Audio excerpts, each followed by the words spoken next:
Hello friends, it's me. My name is Cora Delta. I just want to say thank you for clicking on this video.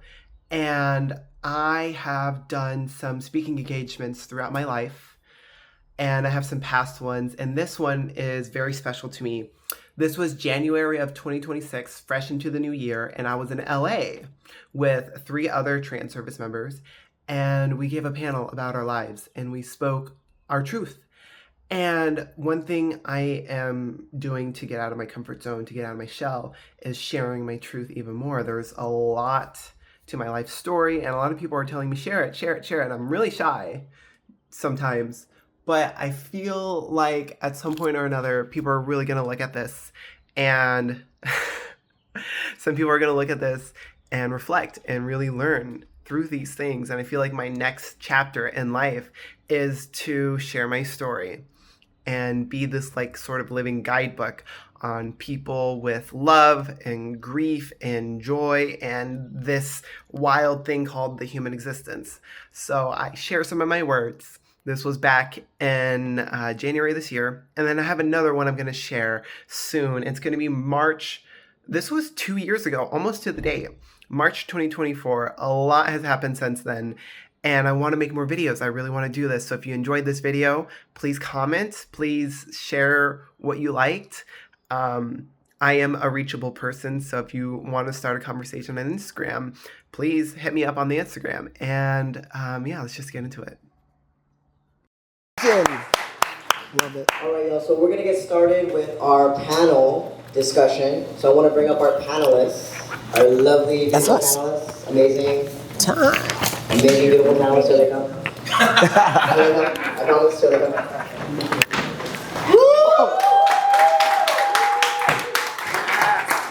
Can we take some photos with my phone? And of course, if it closes, it's fine. All right, so this panel, we're gonna be talking. I'm going to introduce the panelists. And you're gonna hear firsthand from folks who have been in the military, out of the military, to hear about what's really going on with this government against our trans siblings and what they've had to go through. And we're also going to talk about how we want to be supported, because I'm also a part of that as well, right? So that's what this is all about, to find resources, to find support, to find some community, to figure out how we can have dignity back in our lives, because it is literally, they're trying to take that away from us, straight up to our faces in the news. They're trying to take away gender-affirming care from all of us, right? And all of us deserve health care, deserve support, deserve resources just like everybody else. If you're trying to have a baby, if you're trying to take care of your body, if you're trying to just be who you are. So our administration right now is stripping the rights of our trans siblings. So we're going to hear firsthand from our trans service members and what has been going on. But first I want to introduce the lovely panelists. Here's Skylar. Oh, thank you. Thank you, Jovan. Thank you, everyone, for coming. My name is Skylar Cooper. My pronouns are he, him. And are we just giving our background here? Okay. I served in the United States Navy for 11 years as an aircraft electrician. I'm a Gulf War veteran. I also served during Don't Ask, Don't Tell, which I'll be talking about that. It's very akin to what's going on now. But it's really a pleasure to be here. My background has been in storytelling. I'm a filmmaker, an actor, but not right away. When I got out of the military, like most people, I tried to work in high tech. And as an aircraft electrician, I had the background, but immediately found myself facing discrimination. You could throw a dart at it. I was black. At the time, I was a masculine woman, and I was queer. And it's interesting because the discrimination didn't come from the typical actors. It was actually an Asian and Indian man. But that's the thing. People, it's not, I mean, we think about oppression and we think about it having one face, but it has many faces. And so that experience really showed me within the first 2 years there that why am I making someone else wealthy? Is that really what I want to do with my life? And so I decided that the reason that these men were discriminating is because of the stories they were getting. They weren't getting my story because my story wasn't being told by people like me. And so I got out. I started going to acting school at night, and I studied contemporary and classical theater. And about 8 years into working in the high-tech industry as a field service robotic engineer, I jumped. And I didn't look back. And for the past 25 years, I've been an actor, a filmmaker, and an advocate for marginalized groups. And it's a pleasure to be here. Thank you. Hello everyone. Thank you so much for being here. Really, you could be anywhere, but you're here with us. My name is Cora Delta. I am probably the most recent veteran. I got out of the service in August of last year, so I'm very, very fresh. I was in the Air Force for about 6.5 years. My job title, I can't really get into my job too much, but my literal job title is Command and Control Battle Management Operations. Command and Control. Command and Control Battle Management Operations. War is a chess game. That was my job. I have seen things. I have seen things in Afghanistan. I have seen things in undisclosed places in Iraq and Syria. I have seen things that you didn't see on the news in Haiti because it was overlooked by other things, other monstrosities overseas in the Middle East. But you know, we all joined the military. I joined the military at 18 years old. I am from here. I'm from San Diego. I'm from Southern California, and moved to the Midwest as a teenager. I was this bubbly kid, and then I was in the Midwest, and I was thinking, what do I do? And somehow the military was the path for me. And really, being a part of huge social change is a very noble thing, but sometimes it can affect people when you may come into service or any job or any career field with a lot of intention, but you might come out of it a completely changed person. And I'm not sure what else to say, but I'm just really glad to be here. I'm really glad to share my story.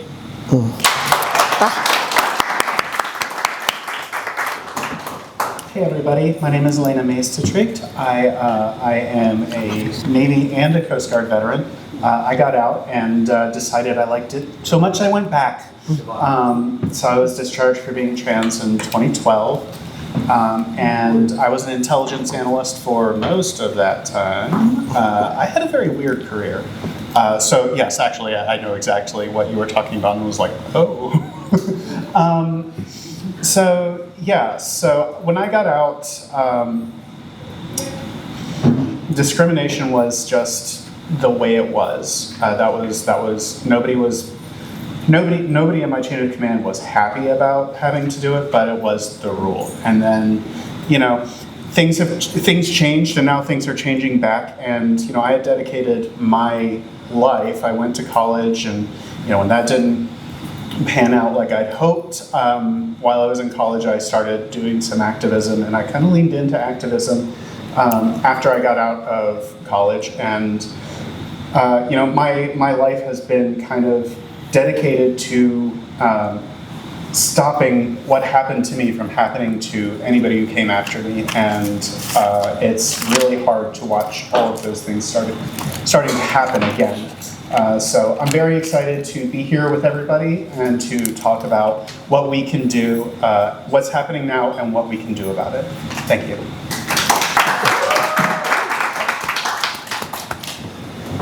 Hello, my name is Jamie Torrey. My pronouns are he, they.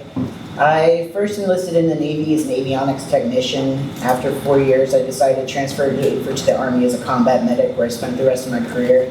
I just retired last year, and my last command was a struggle. I came out as transgender in 2017. It took me a year to actually tell my command what I wanted to do and the plan I had for my future. And a week later, after I went to medical, Trump made his tweet.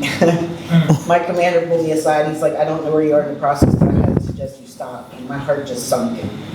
But I continued to push forward because it was already in my medical records. There was no going back.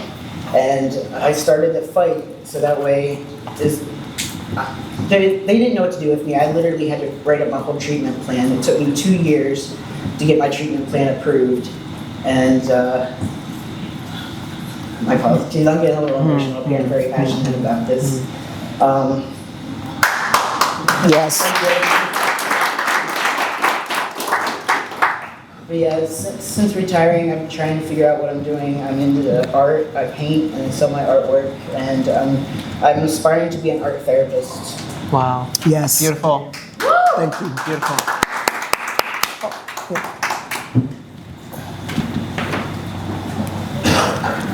I just want to take a deep breath for y'all right now. Right? To be in the military, to go through all of that, for who we are in the military, it's not easy. You have to have such thick skin. Yeah. You know? Totally. I remember times when, people with very high ranks would be like, "Soldier, are you a boy or a girl?" I'd be like, "It's none of your fucking business." You know what I mean? I had to be like that. I had to stand up to them, and they knew they couldn't do anything because they were in the wrong. Yep. So I stood up at any moment I could. I mean, I have many stories about it. But I just want to say that cliche thing, thank you for your service. But really, we were there. We were on the front lines. We've seen things. We've done things. We've been through things while we were there, and we had to push through it. It's not easy. It's not easy. I remember basic training, people were crying. People, there were a lot of people crying, wanting to go home. So it's not easy. So there's a request for us to speak a little louder for folks, folks in the back over here. So we'll use our diaphragms here. Speak a little louder. Is that better? Yes. Okay, great. Perfect. So I want to get into some of the meats of this discussion, and I want to talk about what's happening right now to trans active duty members. And this question is targeted towards Cora, but if anybody else would like to chime in here. So for those who may not be aware, Cora, can you speak to what trans active duty members are currently experiencing, especially around separation, uncertainty, and sudden policy shifts? How does it feel to live through these changes in real time? I'll share a little more about my personal timeline. I had a very, very understanding command, and that is extremely rare. Extremely rare when I talk to other people. They say, you have this, you have that. So I've been very blessed. I just want to say I have been very, very blessed to have some people on my side who are very helpful, very assistive. So, timeline of things, it was October of 2024 was the election. And I was really active and outside of work. I was very active for, there were two candidates. One would very obviously take away my job, and the other one would probably make my job better. And I wanted to keep my job. But then, November 24 happened, and I realized I should probably start thinking of an exit plan. And then it was around January, February last year, executive orders came out, and me and my first sergeant, a first sergeant is the equivalent of like a HR representative, someone who kind of has your back, who should have your back. And so they put me on administrative leave. They said, we don't want you to cut your hair. And with the way I look, they're like, we don't want you to use the male bathroom. That'd be very awkward. So they literally said, don't come to work. Some other people still had to go to work. Some people were actually given no choice but to cut their hair, which destroys their identity. And so from my time, I took this time to work with the VA, figure out, get on my medical records, what does this separation process look like? And I was terrified. I was supposed to go to Hawaii with an instant promotion and continue my career out there. I was supposed to go to Korea, and then all these things of my career dreams to make a difference in the US and to travel the world and get my school and really make a difference for this nation was gone. And I'll tell you today, I'm gonna be honest, I don't think there are any trans active duty service members anymore. Oh. I think there might be a very, very, very few who might have done things a long time ago. They're very under the radar. They might be protected. And I won't get too into that just because they are operating on a certain level behind the scenes. And so I was ahead of the game, and I saw how I, as cascaded where I left service, and then other people were leaving service. So now it's like they're all veterans, but the DoD was the largest employer for transgender people, which is insane to hear that. But that really is true. And then think about all the people who leave service that are veterans. I kid you not, it is in like hundreds of thousands of people. And a lot of them are very, very much in the shadows. A lot of them are online. It takes a lot of bravery to be on this stage. So for me, how does it feel to live through these changes in real time? Imagine just going through this with your life, going through all these changes and hearing people in Washington, D.C. try to gain political points by using us as a weapon and blaming us for whatever is going on in the world. And so I'm going to wrap this up soon. I'm still trying to figure out how to make sense of it all. I think in general, living a more mindful life, maybe a slower life, lots of therapy, lots of just quiet time, and nature has really helped me. But I'm still very scarred through all this. And I'm just very slowly and intentionally working through this all. I hope I answered your question. So I'm involved with some of the policy side defense and pushback on everything that's happening regarding the orders to discharge all trans service members. It's the cruelty is the point with this, and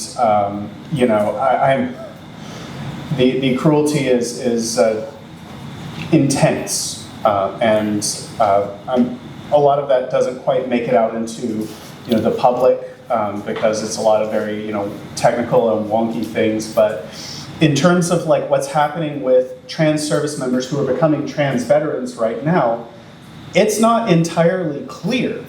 And the entire modus operandi of this government has been this like rapid fire policy prescription after policy prescription. The idea is to try to exhaust us. The idea is to confuse us and keep us wondering what is about to happen next instead of pushing forward.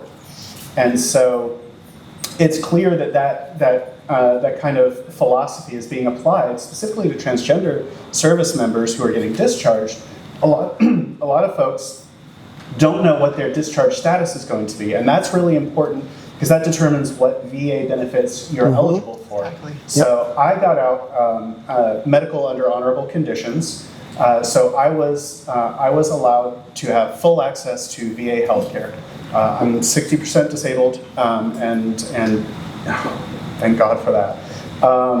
And so there are people who are getting out today who don't know. There's questions whether they're going to get an other than honorable discharge, which in most cases means you're eligible for nothing from the VA. And you can upgrade that, but it can be a years-long process. It's humiliating and invasive, and it requires lawyers and specialists to advocate on your behalf. And so, much like everything that this administration does, the idea is to exhaust us mentally, exhaust us spiritually, and exhaust us financially. And so that's what we're looking at right now. Does that sort of like give a little, okay? Yeah. Can I contribute to that conversation? Thank you both. Yes, I completely understand the idea of when your identity becomes a political target. So I wrote something down because it speaks to what Jaden said earlier about his commander. I don't know where you are in the process, but I suggest you stop. So I want that to just sink in for a moment. And then I want to share this. Again, when your body becomes a political target, your nervous system never rests. That's just not just emotional. Yeah. It's biological. Yeah. We all know what homeostasis is, right? Yeah. Yeah, right? So homeostasis is, so basically when you're cold, your body triggers to warm itself up so you can survive. Now there's also another process with homeostasis called allostasis. And it is like if there's a loud bang, you're gotta calm your heart rate so you can be calm to make the next decision. So the two work together. The homeostasis and the allostasis process is a biological one. It is not a political one. It is a human right, it's a human process, it's about human dignity. So when you sense danger, this is the thing that is how people treat you every day. Your human body, it stays stuck there. So trans veterans are sensing danger all the time. 24/7. 24/7 in our bodies are stuck there, not because of any political, social, statement we're trying to make. We're just trying to hold on to our given right from the moment that we breathe air, which is our autonomy. Mm-hmm. And I am here for that. This is about human dignity and human rights. I'm not here to debate anyone's belief. Mm-hmm. I'm here to talk about human dignity. Yeah, period.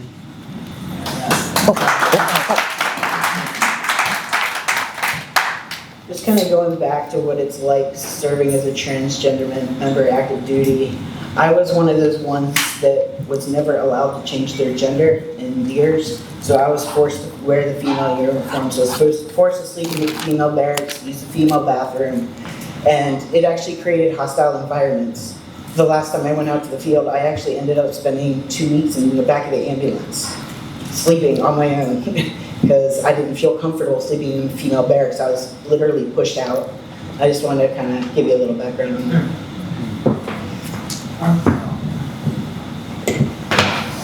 Thank you all for sharing your hearts and your experience. The hardships that you had to go through during this administration when they're actively, targeting out trans people. When I was in the military, it was during Don't Ask, Don't Tell, so I wasn't even out during the time. So we were just, I found the queer people, I found the trans people. We knew we had to be in secret, we had to navigate in such a different way. So now that we were finally, able to come out, now we're targets, and I can't even imagine how that feels because I didn't have to go through it like that. Right. I was just in the shadows, and I was stationed in Germany, and I would be myself out, in the German clubs in the world, and back to my female uniform, So I can understand what you're saying about that. It's like kind of chips away at you, So I wanted to go a little bit deeper on, gender affirming care in the VA. And this question I will target towards Lena. And, how have these policy changes and rollbacks affected veterans, especially around healthcare, gender affirming care, and trust in institutions like the VA? And anybody can chime in on this one. So first things first, I want to apologize because I really dropped the ball on that introduction. Hi, I am an organizer with Common Defense, the nation's largest progressive grassroots veterans organization.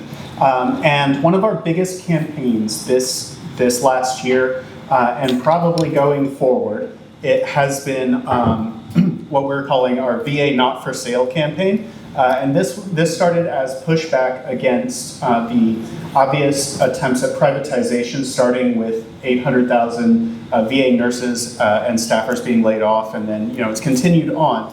And I bring that up because my experience with the VA and the VA nurses is that regardless of policy, the VA nurses and the VA administration has always had my back.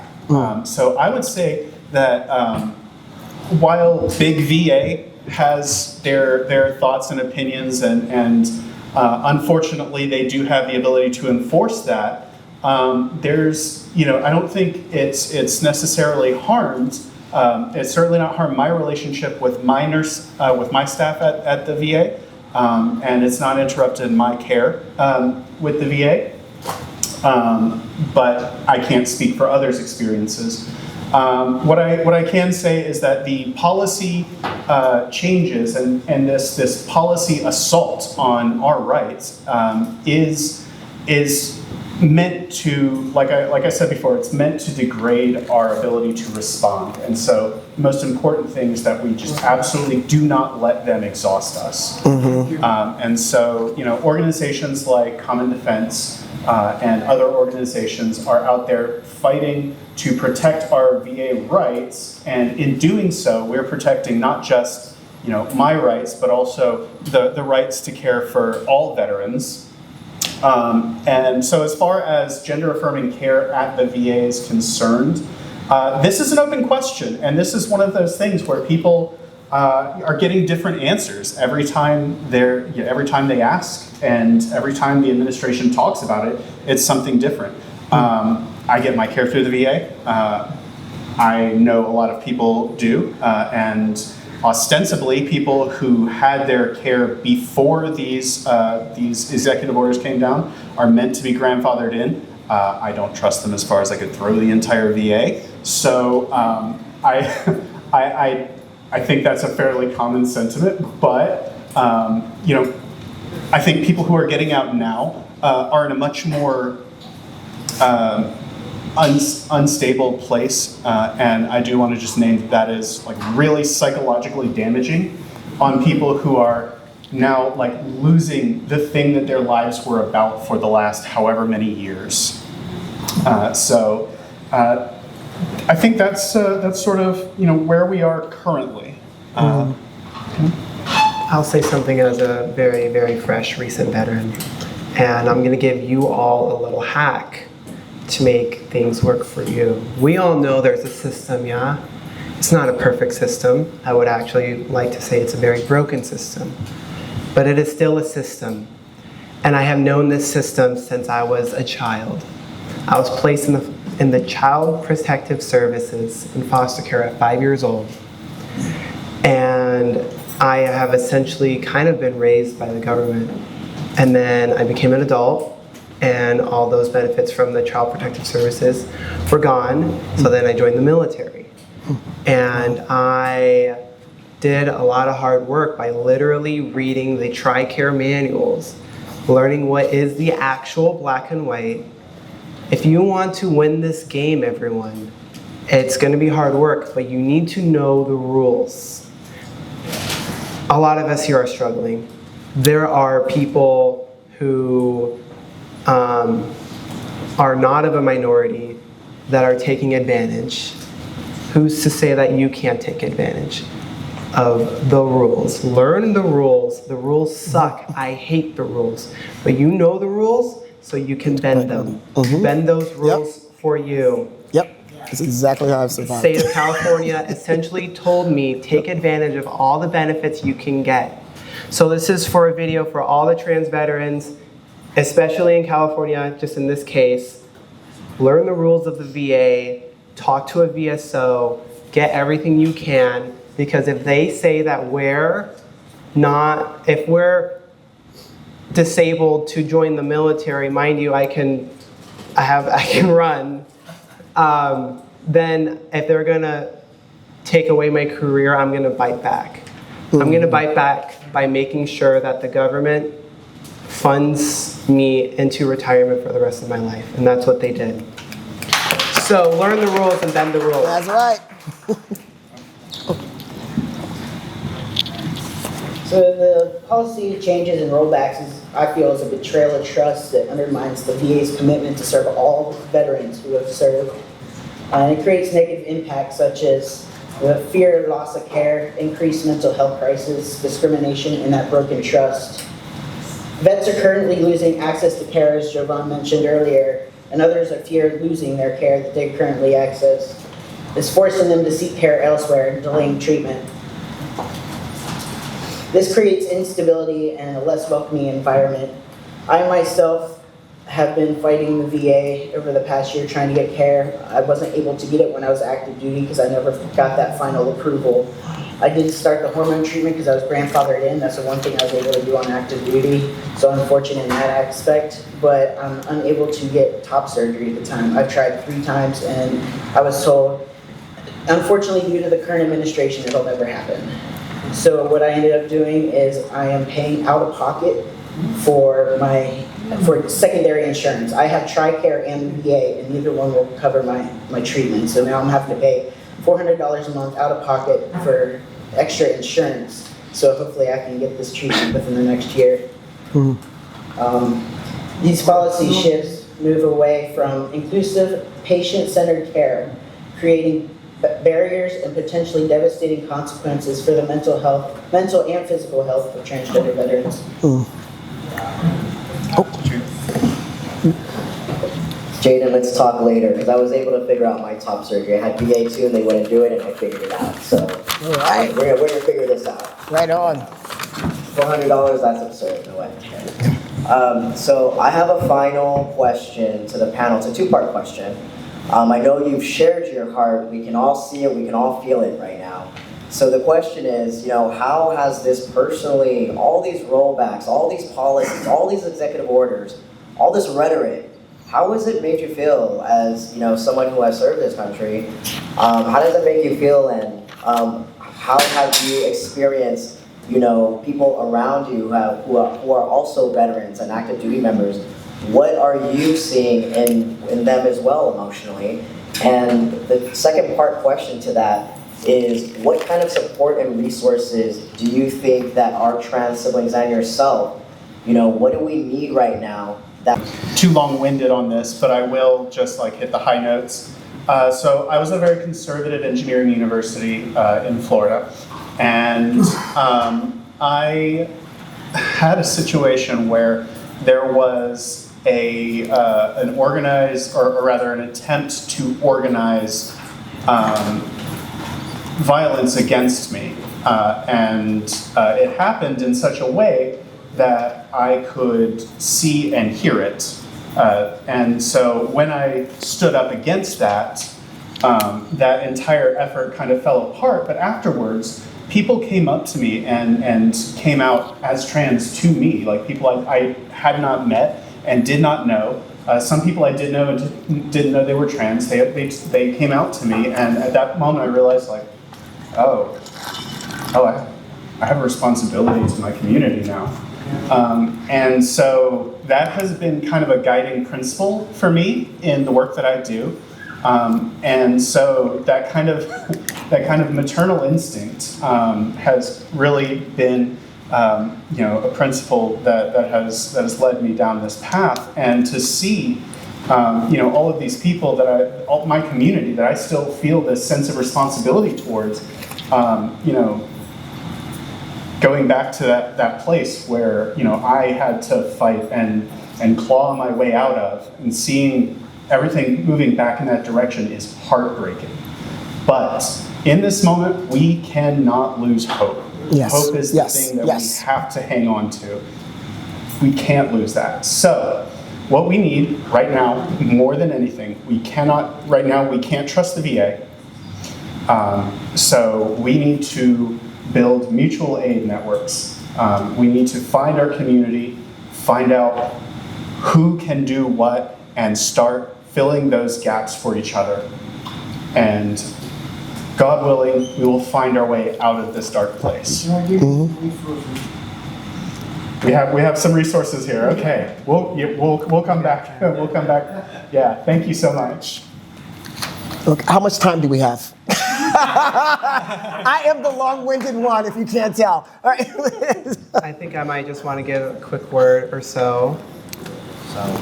With your 2 questions, some tips that have helped me stay extremely grounded, because I have to say, if I didn't have a lot of tools, if I didn't have a lot of modalities, I would be a very, very hot mess. I think what you need to do is you just need to know yourself. Am I loud enough? Okay, great. You need to know yourself. I think it can be very scary, but sit on your bathroom counter and look at yourself in the eyes, and you say, "I'm sorry. Please forgive me. Thank you. I love you. Yep. I'm sorry. Please forgive me. Thank you. I love you. And you say that to yourself in the mirror. You say it over and over and over again, 108 times per day if you can. You don't have to do it every day. Just do it when you can. Even if you do 50, that is rewiring your brain, and it is creating new neural pathways, which is how I am able to be very grounded, have backup. Cannot do this alone, especially if you're brown, if you're a queer, if you're a transgender veteran who's also adopted and has been essentially tortured for 25 years. You need to have backup. You need to find your people. If it's not your parents, there is someone in your life who is looking out for you. I guarantee you there is at least one person in your life who will look out for you and think, I need to make sure that person does not take their own life. I'm very serious about all this. And the last thing, how are we going to live our lives after today? I think a piece of inspiration for you all is to really smile at each other. Look at each other in the eyes. Find the humanity in people, because there are demons in Washington, D.C. I kid you not. I have seen there are literal demons that are dehumanizing us. This is entirely a spiritual war. Humans are not born to rip each other apart. This is a spiritual war happening in America.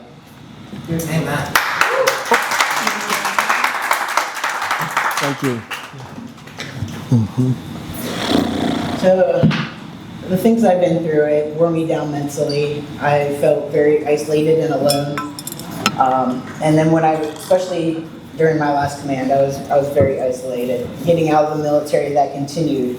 I stopped leaving my house to the point I was ordering groceries. So I didn't have to go to the grocery store. I was just avoiding people. But one of the resources I recently found was the Wounded Warrior Project. And Yes. I'm getting emotional because I feel like it's changed my life. Wow. I spent the past week at Project Odyssey, and we worked on psychological resilience. And I don't think I'd be standing up here today without them. We love you, Jaden.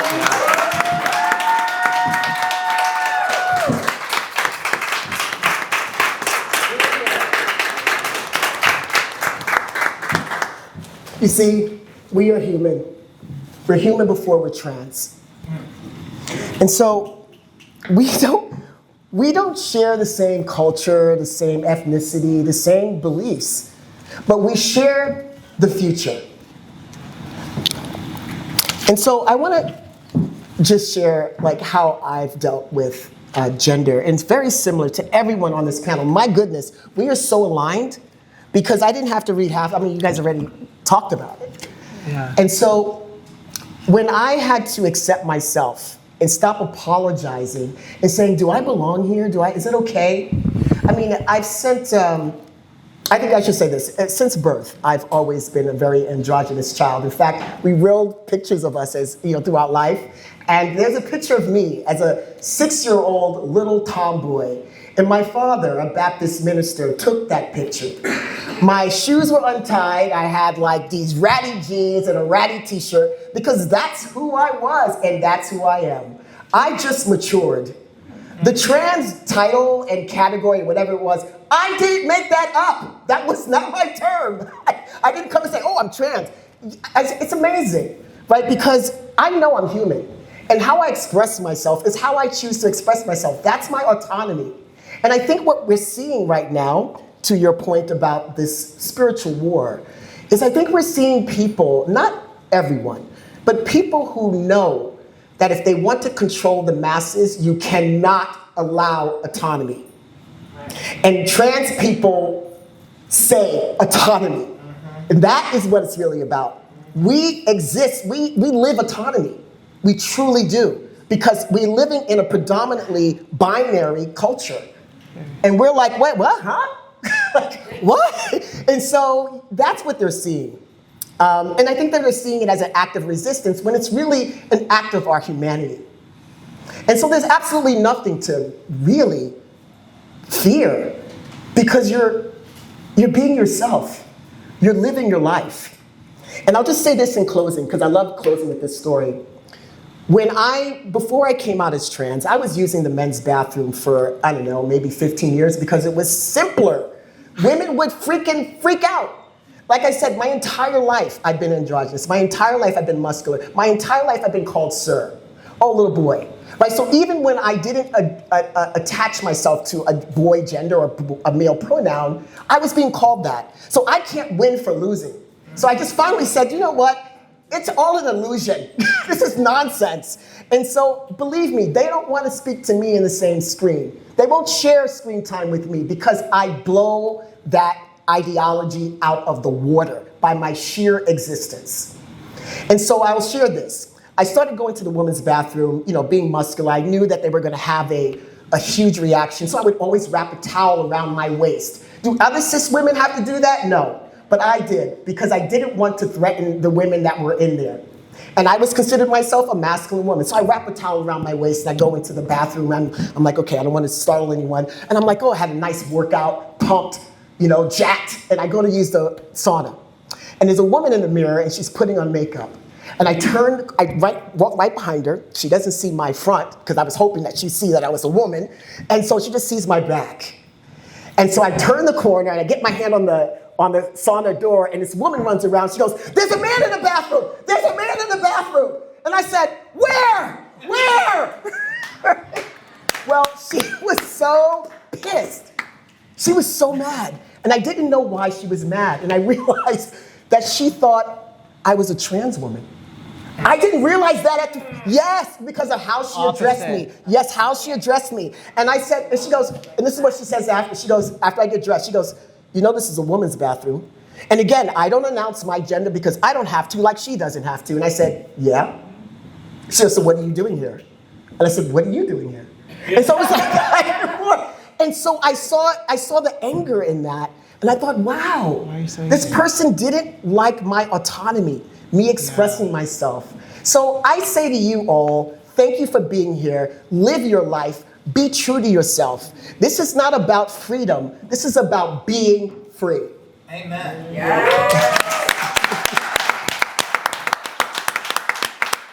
Give it up for our panelists. This is about being free. Let's go fight those demons, y'all. Yes. Fight those demons. Yes. Be free. Give it up. Be free. Stand up, y'all. Oh, thank you.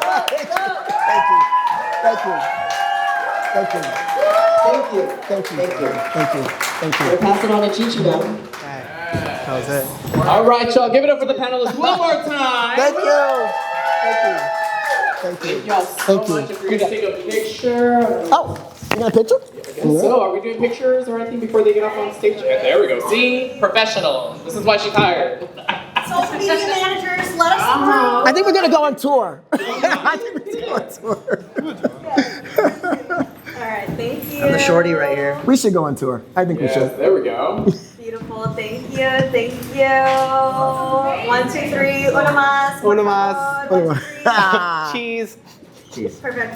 All right. I'm actually thinking TED Talks. I think like a TED Talk. Okay, one more. Hold on, one more. Yes.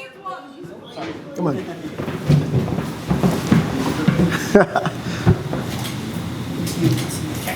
Cool. All right, that was it. Yeah, so My before main we character get in my film, started you with are the her. show today. Yeah, she's your a total backstory. Did everybody get a raffle ticket? Everybody get a raffle ticket? If anybody missing one, raise your hand. You need a raffle ticket, love? Okay. Mel, can you help us with a raffle ticket? Thank you. Anyone else need a raffle ticket? Oh my Anyone else? God, Anyone you're else? so Okay, awesome. just one person.